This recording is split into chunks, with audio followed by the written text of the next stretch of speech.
महाभारत काल की बात है। एक बार कृष्ण और बलराम किसी जंगल से गुजर रहे थे।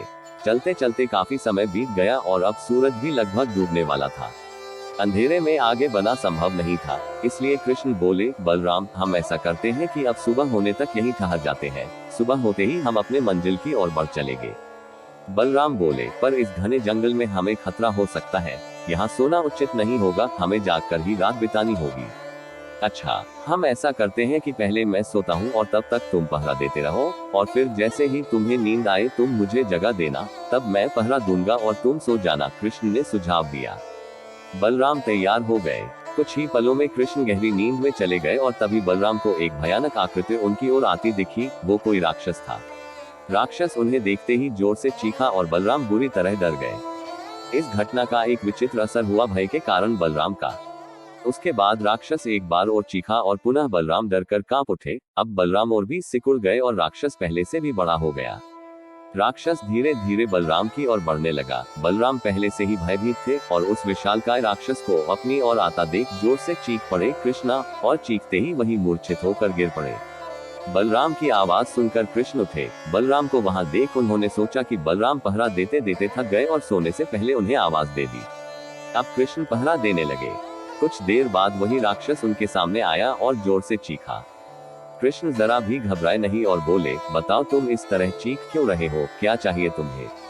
इस बार भी कुछ कृष्ण के साहस के कारण उनका आकार कुछ बढ़ गया और राक्षस का आकार कुछ हट गया।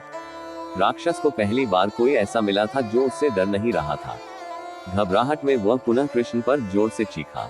इस बार भी कृष्ण नहीं डरे और उनका आकार और भी बड़ा हो गया, जबकि राक्षस पहले से भी छोटा हो गया। एक आखिरी प्रयास में राक्षस पूरी ताकत से चीखा, पर कृष्ण मुस्कुरा उठे और फिर से बोले, बताओ तो क्या चाहिए तुम्हें? फिर क्या था, राक्षस सिकुड़कर बिल्कुल छोटा हो गया और कृष्ण ने उसे हथेली में लेकर अपनी धोती में बांध लिया और फिर कमर में खोंस कर रख लिया। कुछ ही देर में सुबह हो गई। कृष्ण ने बलराम को उठाया और आगे बढ़ने के लिए कहा। वे धीरे धीरे आगे बढ़ने लगे। तभी बलराम उत्तेजित होते हुए बोले, पता है कल रात में क्या हुआ था? एक भयानक राक्षस हमें मारने आया था। रुको रुको, बलराम को बीच में ही टोकते हुए कृष्ण ने अपनी धोती में बंधा राक्षस निकाला और बलराम को दिखाते हुए बोले, कहीं तुम इसकी बात तो नहीं कर रहे हो? हाँ, ये वही है, पर कल जब मैंने इसे देखा था तो ये बहुत बड़ा था। ये इतना छोटा कैसे हो गया? बलराम आश्चर्यचकित होते हुए बोले। कृष्ण बोले, जब जीवन में तुम किसी ऐसी चीज से बचने की कोशिश करते हो जिसका तुम्हें सामना करना चाहिए, तो वो तुमसे बड़ी हो जाती है और तुम पर नियंत्रण करने लगती है। लेकिन जब तुम उस चीज का सामना करते हो जिसका सामना तुम्हें करना चाहिए, तो तुम उससे बड़े हो जाते हो और उसे नियंत्रित करने लगते हो। दोस्तों, ये राक्षस दरअसल हमारी जिंदगी में आने वाली चुनौतियां हैं। अगर हम इस चुनौतियों को टालते हैं तो ये और बड़ी होती जाती है। आखिर में ये हमें कंट्रोल करने लग जाती है। इसलिए हमें इनका साहपूर्वक सामना करना चाहिए ताकि हम उन पर काबू पा सके।